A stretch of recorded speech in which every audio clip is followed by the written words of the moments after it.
Welcome back to the Deep Dive. We're diving into a topic you might not be familiar with, immunogenicity in biologics. Yeah, it's a really fascinating area, and it's super important for understanding how some of the most advanced medications work. Things like vaccines, cancer treatments, and even gene therapies. Right, we're talking about treatments that come from living organisms, not just made in a lab. Yeah. And that makes them unique.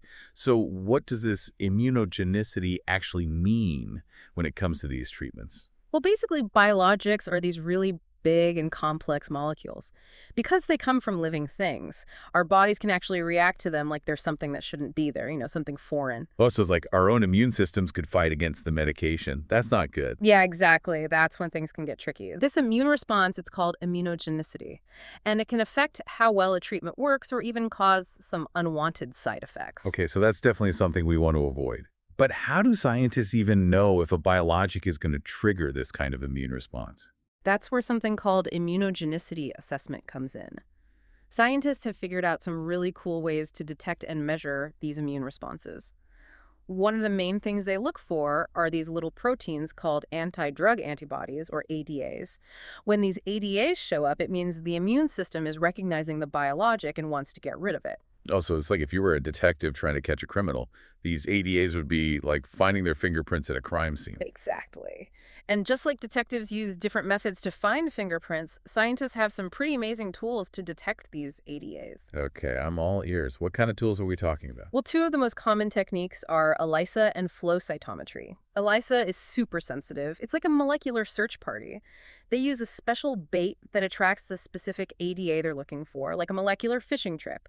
If the ADA grabs onto the bait, it sends out a signal that scientists can measure, and that tells them how much of the antibody is there. So ELISA is like a signal flare, letting scientists know the immune system is paying attention. What about flow cytometry? What's that one all about? Flow cytometry, it takes things a step further. Picture a microscopic laser show. Scientists tag cells with fluorescent markers, and then they hit them with a laser. The way these cells scatter light tells us if they have those ADAs. Wow, so there's some serious detective work happening on a tiny scale. But let's say they find those ADAs, which means there's an immune response happening. What can they do about it? That's where things get really interesting. Scientists can actually modify the design of the biologic itself to try and make it less likely to trigger that immune response. Wait, they can tweak the medication at a molecular level? That's like something out of a sci-fi movie. It might sound futuristic, but it's becoming more and more common. Scientists are getting incredibly good at manipulating these biologics. But how do they even know what to change? I mean, they can't just randomly start messing with things, can they? No, it's not random at all. They use the information from those ADA tests to guide them. Let's say a biologic is showing high ADA levels during trials. That's a big sign that the immune system is reacting strongly to it. So they use those results as a roadmap to see which parts of the biologic need to be adjusted. Exactly. They go back and try to make small changes to the structure of the biologic. The goal is to minimize the immune response, but make sure it's still effective. So it's like a balancing act, trying to make the biologic effective, but not so obvious that it sets off alarm bells in the immune system. Yeah, it's like a dance between effectiveness and immunogenicity. And scientists are getting pretty good at choreographing the moves. Okay, I'm definitely intrigued. What are some of the moves in this molecular dance? How do they actually modify these biologics? Well, one way is to try and make the biologic look more like it belongs in the human body. So it's like giving it a disguise to help it blend in. Yeah, that's a good way to think about it. Yeah. A lot of biologics, they come from sources that aren't human, like bacteria or even mice. Right, because they might have a specific function that's needed for the therapy. Exactly, but if you just inject that directly into a person, their immune system might freak out and attack it. So scientists will swap out those parts with components that look more like human proteins. So it's kind of like creating a hybrid molecule, taking the best of both worlds for effectiveness and safety. Exactly. And another approach is to zero in on the parts of the biologic that tend to cause the biggest immune response. I'm guessing those are like the usual suspects, the ones that set off those immune system alarms. You got it. Scientists call these immunodominant regions.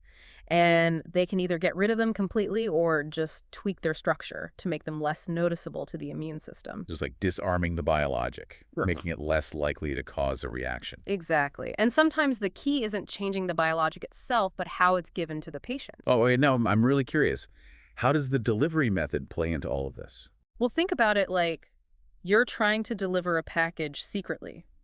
If you ring the doorbell and make a big fuss, you're more likely to get noticed. But if you just slip it in the mail slot quietly, it might go unnoticed. Exactly.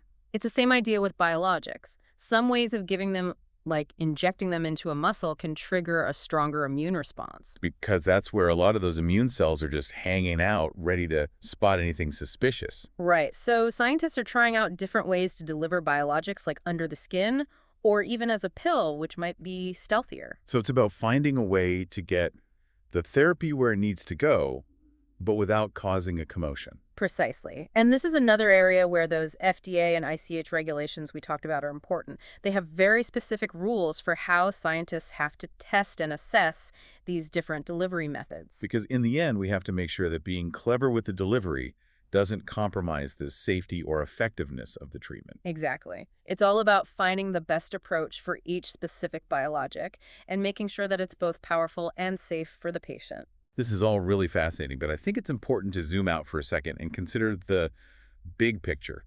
Why should patients even care about all this immunogenicity stuff? How does it actually affect them? That's a great question. It really comes down to the success of their treatment.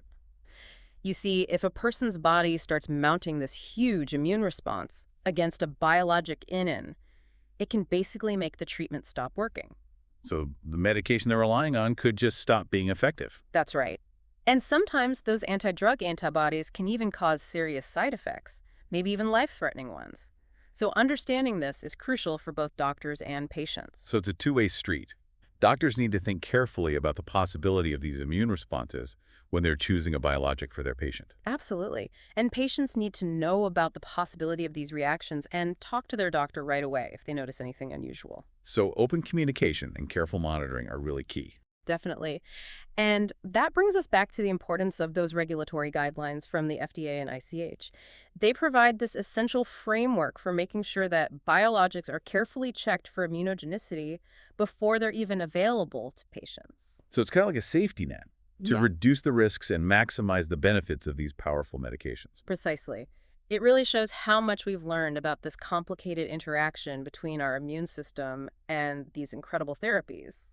It's amazing to think about how far we've come from those early treatments to these super targeted biologics that can focus on very specific cells and pathways. And as we keep learning more about the immune system, we're going to get even better at designing even more sophisticated and effective therapies. It's like we're cracking the code of our own bodies and figuring out ways to treat diseases in ways that we never even imagined. It really is a super exciting time to be working in this field. But before we get too carried away, let's bring it back to our listeners for a moment. What's the main takeaway you want them to leave with today? Well, I think for me, it's realizing that our immune systems aren't just sitting there passively when it comes to these medications. Yeah, they're definitely an active part of the whole process. And understanding that is really crucial if we want to unlock the full potential of these therapies. It's almost like we need to think of the immune system as a partner in the treatment. Absolutely. Instead of just trying to suppress it or trick it all the time, what if we could work with it to make biologics even more effective? Now, that's a really interesting thought. I mean, we've been talking about reducing those immune reactions, but maybe there are times when a little bit of a response could actually be helpful. There's definitely some buzz around that idea. Some researchers think that having some antibody production could actually make a biologic work better or even make it last longer. So it's like finding that perfect balance where the immune response is helping the therapy instead of working against it. That's exactly it. Of course, this is still a pretty new area of research, but it has the potential to totally change how we design and think about biologics in the future.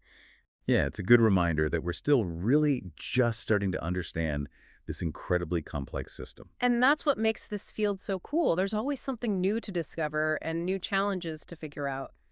I think we've definitely given our listeners a lot to chew on today.